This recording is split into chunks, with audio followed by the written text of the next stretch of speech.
Depois dessa dica, o nosso assunto também é saúde aqui no Conexão RS. Pode rodar a vinheta do quadro de saúde.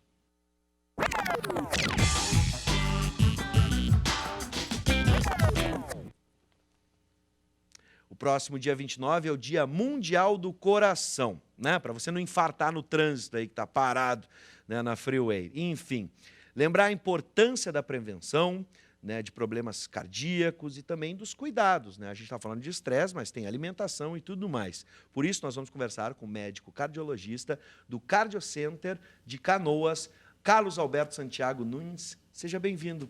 Tudo bom, doutor? Uma boa noite, muito obrigado, agradeço o convite. Haja coração, como diria, né, o popular, o famoso aquele. Doutor, eu fico pensando, né, a gente estava falando até fora do ar, um rapaz jovem, eternamente jovem, que nem eu preciso me preocupar com o meu coração ou tenho que esperar passar os 50? Não, com toda certeza. Na verdade, todas as pessoas devem se preocupar com o coração. Nosso coração está trabalhando desde que nós nascemos quietinho, né? E o homem, eu costumo falar isso muito com os pacientes, o homem costuma se preocupar mais com o carro do que propriamente com o coração. É verdade. A cada 10 mil quilômetros o carro está funcionando perfeitamente, a gente para o carro, vai lá e faz uma revisão. E com o coração a gente não costuma fazer isso. Inclusive, o homem costuma ter mais doenças cardíacas, não é porque o homem trabalha mais, como o ministro da Saúde falou, é porque o homem se cuida menos. Entende? Então, assim, sim, com toda certeza, apesar de ser um jovem, me parece ser saudável, a saúde não é sinônimo de ser assintomático, não é porque tu não sente nada que tu seja saudável. Então, não é porque eu estou, por exemplo, na academia e cuidando da minha alimentação, e eu já vou provar que eu estou cuidando da minha alimentação, né? O pessoal já está vendo de casa, já diminui bastante. De 1 ano e meio para cá, ainda não estou perfeito, mas cuido cada vez mais. Então, só isso também não. A gente tem que fazer o check-up. Não adianta só porque eu cuido da alimentação e faço exercício físico e eu não vou fazer um eletro ou vou procurar o meu cardiologista. Eu te diria que as duas coisas são importantes. Sim. Também é fundamental a pessoa, digamos assim, ter hábitos saudáveis, praticar atividade física regularmente. Sim. Né? É muito comum o paciente no consultório falar, doutor, eu trabalho o dia inteiro, chego em casa cansada. Esse cansaço, realmente, a pessoa, mesmo a dona de casa, esse trabalho do dia a dia deixa a pessoa cansada, mas não dá um bom condicionamento físico e não vale, digamos assim, não é uma atividade física regular. Então, atividade física regular, hábitos de alimentação com pouca restrição de sal, com pouca gordura é fundamental. Sim. Restrição de bebida alcoólica também, né? Então, e outra coisa, só que não adianta fazer o check-up e não usar aquele check-up para tomar alguma medida. Sim, caso apareça alguma Então, coisa. eu faço o check-up anual, mas não uso os dados daquele check-up para fazer uma modificação no estilo de vida. Sim. Então, isso também não adianta. Não adianta. Com certeza. Fazer o check-up só monitorar saber que está mal não adianta, não tem ajuda, que tomar uma atitude. Com certeza. Eu quero lembrar que você pode mandar perguntas para o doutor e participar da nossa conversa pelo 9588-2374, 9588-2374. Vamos continuar falando sobre o nosso coração, alimentação, a gente já falou sobre o assunto, exercício físico. Eu tenho alguns números, o doutor pode me corrigir se for o caso, né? Dados do Ministério da Saúde apontam que as doenças cardiovasculares são responsáveis por 29,4% das mortes registradas por ano no Brasil, ou seja, 30%, quase 30% das mortes. O índice coloca o Brasil entre os 10 países com maior índice de mortalidade por doenças cardíacas. O brasileiro, de maneira geral, se alimenta mal, não faz exercício, esses seriam os problemas, além do estresse, como trânsito, insegurança pública, tudo isso vai estressando a gente, né? Com certeza. Toda a alimentação inadequada, o sedentarismo, o tabagismo, a hipertensão, a dislipidemia, que é o problema do colesterol, todos esses são fatores de risco que aumentam o risco das doenças cardiovasculares. Então, fazendo um link, né, como tu mesmo falou, setembro agora é o mês do coração. Sim. E o dia 29 de setembro é o Dia Mundial do Coração. Essas campanhas de prevenção, eu acho que são brilhantes, né? Na verdade, o coração é um órgão tão importante que eu acho que deveria ser o ano inteiro, né? O ano. Verdade. Né? Então, assim, mas guardando setembro para cuidar do coração já está bom. Uma coisa que eu sempre falo para os pacientes também é pegar o mês do aniversário, o mês do check-up, certo? Cuidar da próstata, a mulher cuidar da mama. Agora vem as campanhas do outubro Outubro Rosa, Sim. do Novembro Azul. Todas essas campanhas são brilhantes, mas a mensagem de todas elas é prevenção. Uma vez por ano, por exemplo, no aniversário, como tu citaste agora, seria adequado, por exemplo? Sim, na verdade não existe uma diretriz que diga de quanto em quanto tempo isso tem que ser individualizado, tá? Ali na nossa década de 20 anos, a gente tem que fazer em torno de 2 consultas nessa década. Sim. Com um clínico ou com um cardiologista, se houver necessidade. Claro que a criança vai fazer o acompanhamento com o pediatra e, se houver a necessidade, o pediatra vai encaminhar para o cardiologista. Dali da nossa década dos 30 anos, seriam em torno de 3 consultas nessa década. E daí sim, quando a gente vira a chave dos 40, daí é importante a gente fazer o check-up. Eu faço anualmente, né? E aí inclui eletro, né? Tem o deitado e tem na esteira, enfim. Anualmente eu faço. Se o indivíduo conseguir anualmente dar uma olhadinha, um cuidado na sua saúde, especialmente do coração, tá de bom tamanho. Com toda certeza. Cuidar do coração não faz mal à saúde. Com certeza. Pode ter certeza. Bom, agora vamos falar, por exemplo, dos sintomas, né? A gente estava falando, por exemplo, tem aquele... o pessoal que sente o coração já mais lá para frente, na vida jovem há mais tempo. Tem o pessoal mais jovem que, por conta desse estresse, eu não incluí aí, Pipoca, a dupla Grenal, que anda estressando, né, os vermelhos e os azuis por aí. Dá para a gente falar que os sintomas, quem não está fazendo o check-up, ou até mesmo no intervalo desse check-up, que tipo de sintoma eu tenho que prestar atenção que pode estar me indicando que eu não estou cuidando muito bem da saúde, especialmente do coração? O coração é um trabalhador silencioso, né? Então, assim, se a gente está sentindo o coração de alguma maneira, é sinal de que alguma coisa está errada. Então, o jovem, é muito comum a pessoa ter palpitação, a sensação do coração bater diferente. Isso pode ser indício de alguma arritmia. Cansaço aos esforços, dispneia, falta de ar, são sintomas importantes. E, claro, em qualquer momento, dor torácica, principalmente a dor torácica relacionada aos esforços. Sim. Isso nos, digamos, alerta para procurar o cardiologista, o clínico, enfim, procurar ajuda para cuidar do coração. Com calma, né? Porque eu fico imaginando, se a gente sente algum tipo de dor, isso já não acelera ainda mais o coração.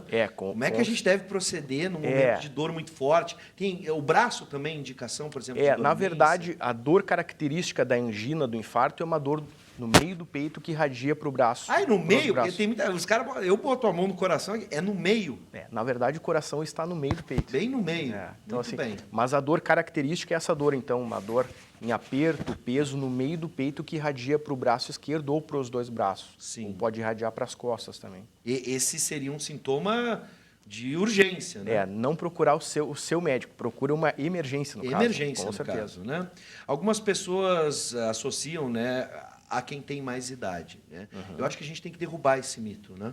De que a gente só deve se preocupar com o coração. Agora, existem aqueles mitos, por exemplo, o infarto em alguém jovem, geralmente é mais forte, dizem, ele é jovem, infartou, é fulminante. É aquilo que a gente chama de mito ou verdade, né? Isso é uma verdade. É verdade mesmo? É verdade. Porque, assim, com o passar do tempo, né, aquelas nossas obstruções nas artérias vão criando vasos colaterais, que a gente chama, entende?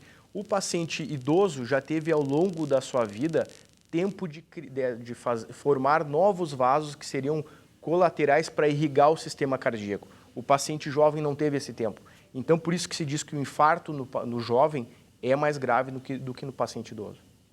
E muitas vezes até porque o jovem negligencia os sintomas, porque pensa que é jovem e daí está isento de ter algum problema cardíaco, né? Poxa, eu achava que era mito. Era só... verdade. É fulminante. Então, cuidado. Mas você que é jovem, né? Cuidado. Então, cuidado. Vá procurar o seu cardiologista para fazer. Se está sentindo alguma coisa, e mesmo que não esteja sentindo. Vamos deixar bem claro isso, né?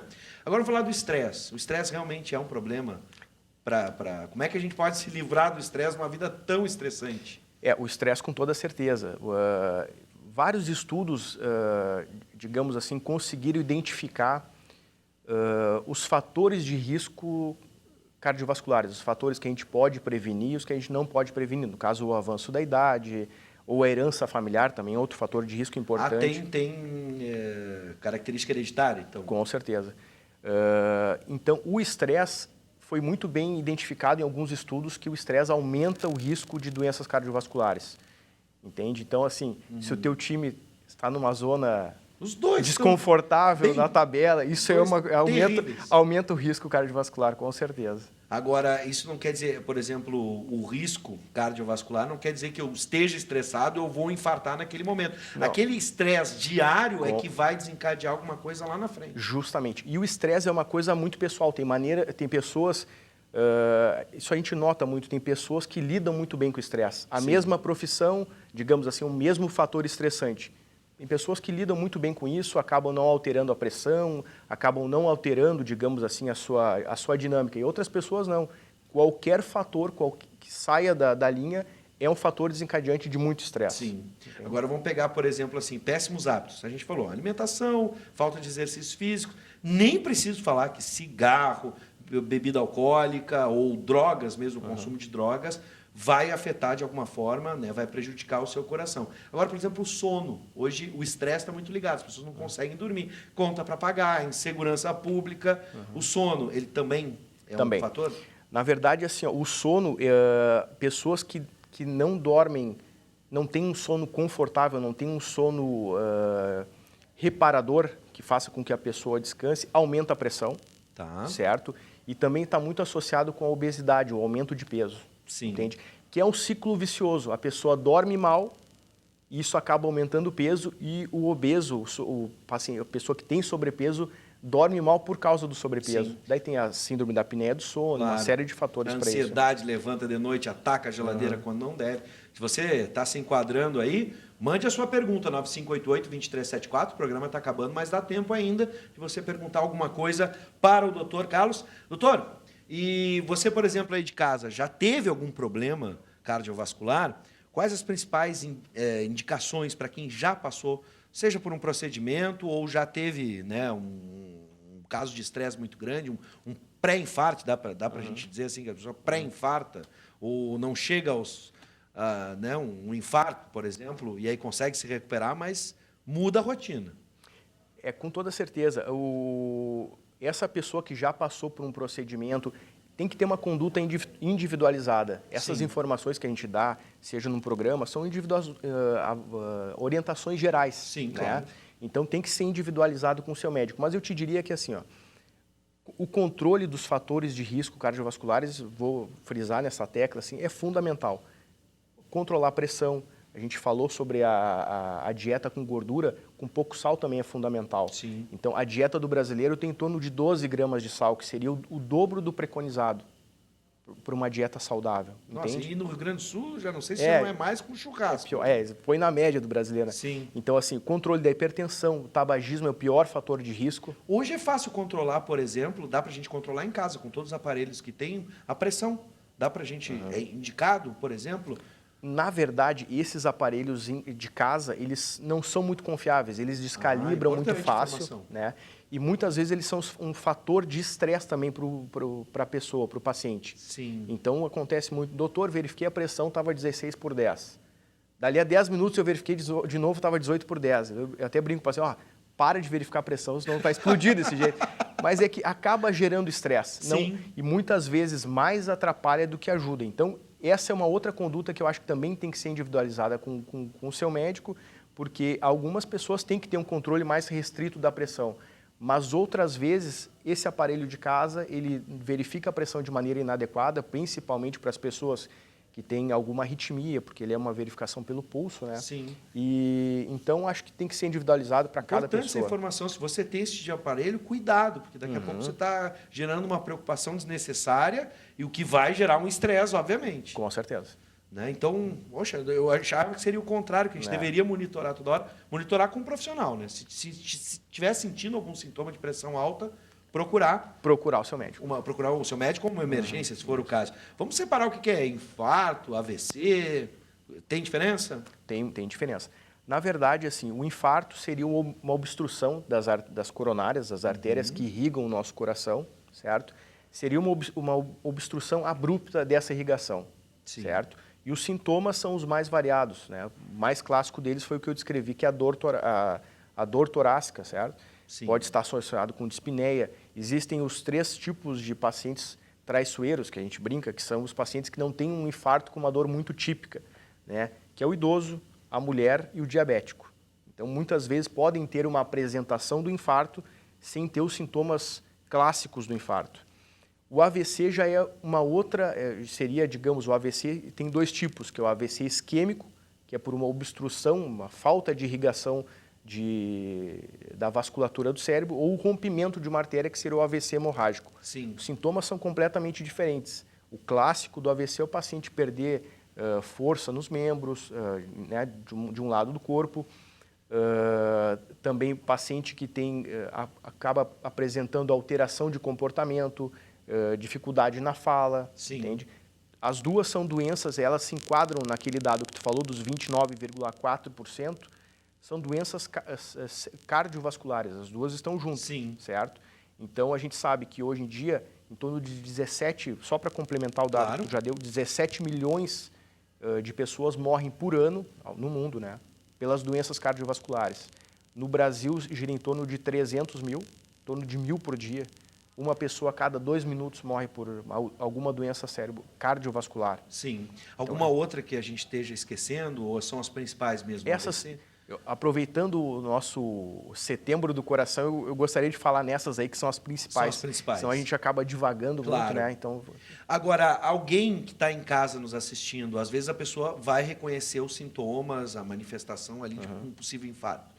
Agora, se a pessoa não consegue identificar isso, a gente pode ajudar quem está do lado, por exemplo, tem como identificar, ou até mesmo um AVC, tentar ajudar nesse diagnóstico? na verdade, o principal sintoma do infarto é a dor torácica. Tá. Né? Também pode ser dispneia, falta de ar, certo? E o AVC seria isso que eu falei, a perda Sim. de força, né? Seja no membro superior, ou braço ou perna, ou desvio às vezes também pode ter o desvio da rima, que a gente fala, Sim. onde o lábio desvia para um lado, ou alteração de comportamento, não conseguir falar também é outra situação.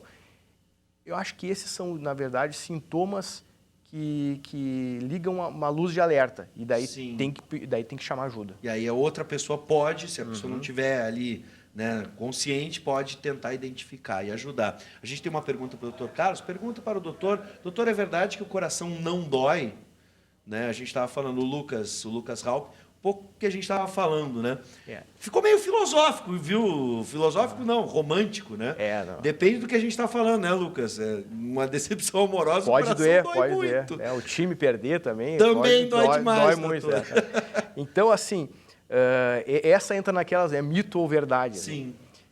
Na verdade, o coração não dói, mas o coração pode se manifestar como dor. Entende? Sim. Então, assim, essa dor torácica, não necessariamente ela é em cima do coração, mas, digamos assim, o coração pode sim se manifestar por dor. É nessa região toda aqui Justamente. central. Justamente. Então tá aí, Lucas, uma dica para a gente ficar esperto e cuidar do nosso coração tão sofrido, se a gente for pensar na parte futebolística, ou até mesmo na decepção amorosa. Mas, enfim, a gente tem que cuidar da nossa saúde e eu gostei dessa definição, né?